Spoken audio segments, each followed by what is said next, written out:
SA College of Arts and Science, Green Campus with well-equipped laboratories, Chennai's best green match. Visit sacas.ac.in. தமிழக சட்டசபை தேர்தலில் 108 இடங்களில் வெற்றி பெற்ற நடிகர் விஜயின் தாவேக கட்சி ஆட்சி அமைக்க திணறி வருகிறது. பெரும்பான்மைக்கு தேவையான 118 எம்எல்ஏக்கள் ஆதரவை அவர்களால் பெற முடியவில்லை. இதனால் விஜய் ஆட்சி அமைக்க உரிமை கோரியும் கவர்னர் அவரை அழைக்கவில்லை. இது தமிழக அரசியல் களத்தில் பரபரப்பை உண்டாக்கியுள்ள நிலையில் இன்னொரு பேரதிர்ச்சியை எதிர்கொள்கிறார் விஜய். அவர் மீதான வருமான வரி ஏய்ப்பு மற்றும் முறைகேடு புகார்கள் குறித்த வழக்கை விசாரணைக்கு ஏற்க சென்னை ஐகோர்ட் உத்தரவிட்டுள்ளது. விஜய் மீது நடவடிக்கை எடுக்க கோரி 2022 தாக்கல் செய்யப்பட்ட மனுவின் மீதான விசாரணை தொடங்கப்படவுள்ளது.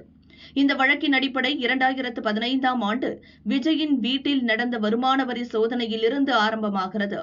2015 செப்டம்பரில் புலி திரைப்பட வெளியீட்டின் போது விஜயின் அலுவலகம் மற்றும் வீடுகளில் வருமான வரித்துறையினர் சோதனை நடத்தினர். சோதனையில் விஜய் தனது வருமானத்தில் சுமார் 15 கோடியை முறையாக கணக்கு காட்டவில்லை என்று கண்டறியப்பட்டது. பின்னர் விஜய் அந்த வருமானத்தை ஒப்புக்கொண்டு அதற்குரிய வரி செலுத்தினார்.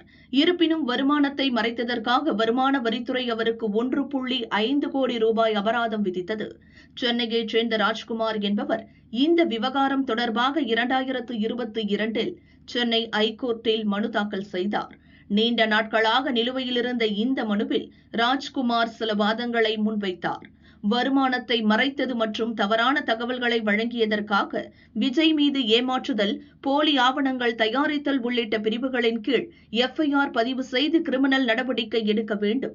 வரி ஏய்ப்பு என்பது பண மோசடி தடுப்பு சட்டத்தின் கீழ் வருவதால் அமலாக்கத்துறை இந்த விவகாரத்தை தனியாக விசாரிக்க உத்தரவிட வேண்டும் என மனுவில் கூறியிருந்தார். இந்த மனுவை ராஜ்குமார் தாக்கல் செய்தபோது அதன் சட்டபூர்வமான தன்மை குறித்து நீதிமன்ற பதிவாளர் சந்தேகம் எழுப்பியிருந்தார். இதனால் அந்த மனு விசாரணைக்கு பட்டியலிடப்படாமல் நிலுவையில் இருந்தது. இப்போது இந்த விவகாரம் ஐகோர்ட் தலைமை நீதிபதி சுஷ்ருத் அரவிந்த் தர்மா மற்றும் நீதிபதி அருள்முருகன் ஆகியோர் அடங்கிய அமர்வு முன்பு விசாரணைக்கு வந்தது.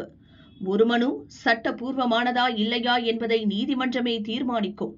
பதிவாளர் அலுவலகம் அதை தீர்மானிக்க கூடாது என்று கூறினர்.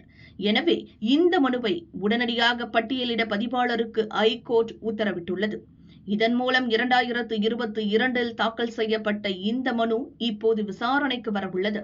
தமிழக முதல்வர் பதவியை நோக்கி விஜய் நெருங்கி வரும் நிலையில் பழைய வழக்கு தூசி தட்டப்படுவது பரபரப்பை உண்டாக்கியுள்ளது.